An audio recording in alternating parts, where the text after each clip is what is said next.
चलिए दोस्तों, तो एक और फिगर ऑफ स्पीच मैं आपके लिए लेकर के आया हूँ और जिसमें आपको समझना होगा कि ये इससे ठीक पिछली वाली जो फिगर ऑफ स्पीच है उसी प्रकार की एक फिगर ऑफ स्पीच है एनाडिप्लोसिस।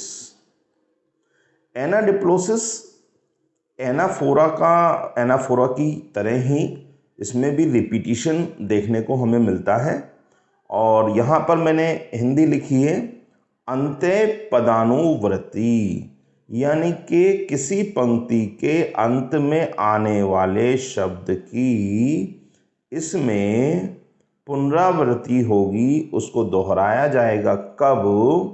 अगली पंक्ति की स्टार्टिंग में। इतनी सी बात से आपको पूरी फिगर ऑफ स्पीच समझ में आ गई होगी। एनाडिप्लोसिस फिर से समझ लीजिए, क्या मैं कह रहा हूं, परिभाषा के माध्यम से आपको स्पष्ट कराता हूं। देखिए, एनाडिप्लोसिस में क्या है, रिपीटिशन ऑफ फाइनल वर्ड्स है। ये चीज़ आपको ध्यान रखनी है दोस्तों। इस तरह की चीज़ें वोकैबुलरी में भी आपसे पूछी जा सकती हैं। Repetition of the final word is called, ठीक है। तो repetition of the final word, जो अंतिम शब्द है किसी पंक्ति के, ऑफ ए सेंटेंस और लाइन के एट द बिगिनिंग, शुरुआत में, ऑफ द नेक्स्ट, अगली पंक्ति के। देखिए, आप समझिए, मैं एग्जाम्पल के माध्यम से आपको स्पष्ट करूंगा एनाफोरा और एनाडिप्लोसिस में क्या अंतर है। देखिए, दो पंक्तियां ले लेते हैं। पहले बात करते हैं एनाफोरा की। हमने कहा था कि किसी पंक्ति की शुरुआत में ग्रुप ऑफ वर्ड्स या वर्ड दिया हो और अगली पंक्ति की शुरुआत में यदि वो रिपीट होता है तो वहाँ पर जो फिगर ऑफ स्पीच होगी वो होगी एनाफोरा। परंतु अब हम बात कर रहे हैं एनाडिप्लोसिस की।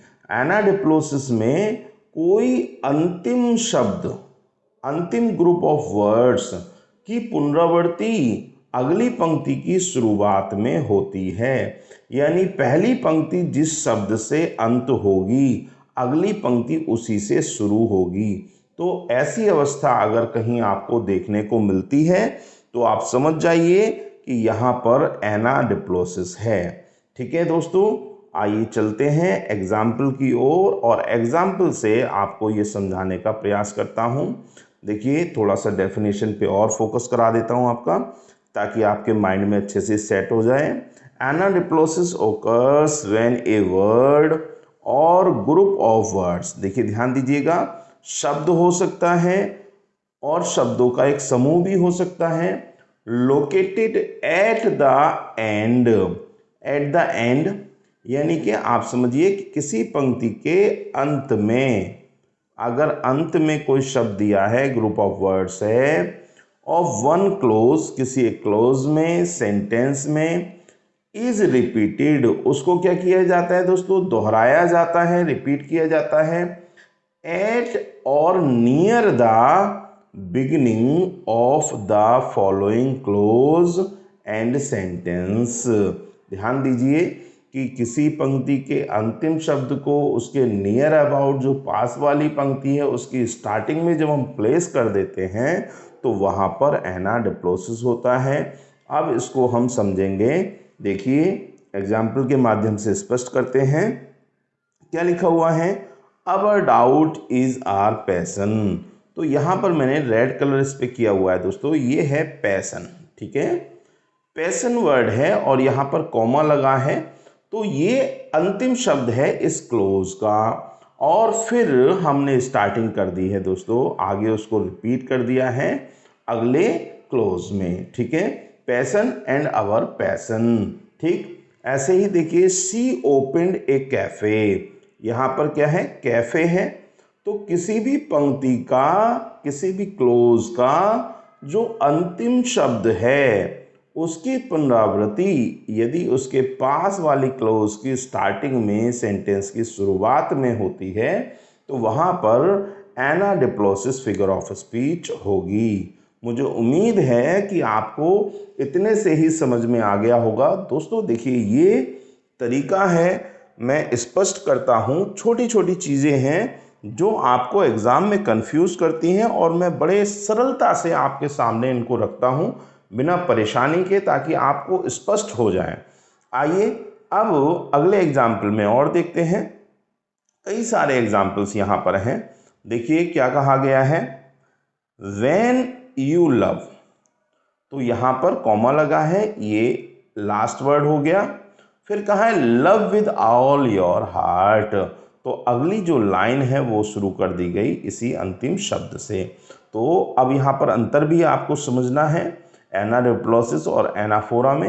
एनाफोरा में किसी शुरुआती शब्द को अगली पंक्ति के शुरू में रखा जाता है, यानी कि पहला शब्द रिपीट होगा अगली पंक्ति के पहले शब्द के स्थान पर।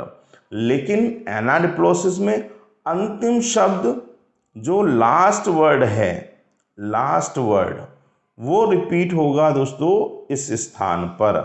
तब समझिएगा कि ये एनाडिप्लोसिस है।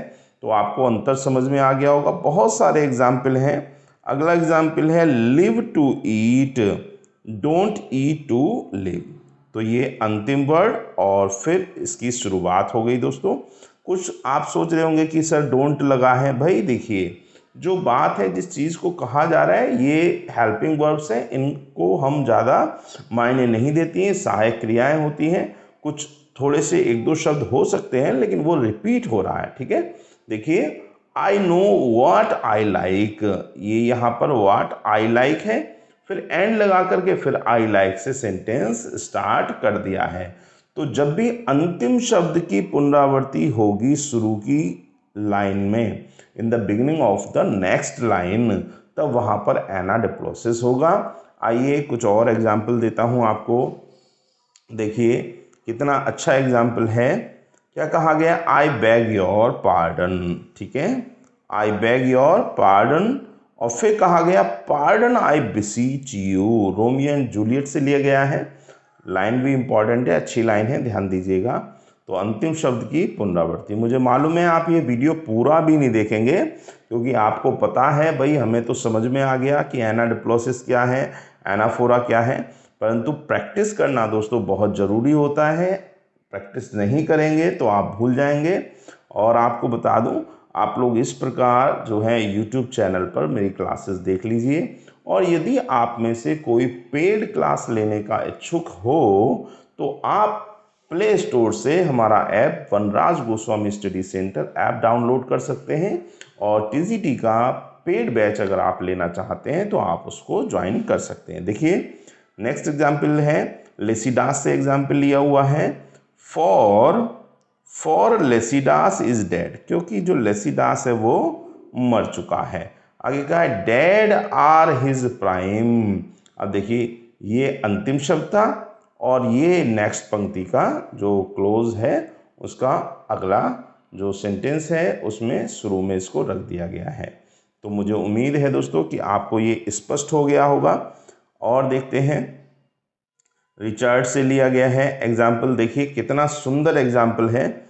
The love of wicked man converts to fear, last word है फियर और स्टार्टिंग कर दी गई है दैट फियर टू हेट। तो यहाँ देखिए कि अंतिम वर्ड को, ग्रुप ऑफ वर्ड्स को यदि नेक्स्ट पंक्ति में स्टार्टिंग में रख दिया जाता है तो वहाँ पर एनाडिप्लोसिस होता है। ठीक है दोस्तों, तो मुझे उम्मीद है आपको ये वीडियो ज़रूर पसंद आया होगा। एग्जाम्पल और हैं, आप देखें, समझें और मुझे कमेंट करके आप ज़रूर बताइएगा कि सर हमको जो है ये समझ में आ गया है। तो मिलते हैं अगले वीडियो में, तब तक के लिए नमस्कार। Thank you so much.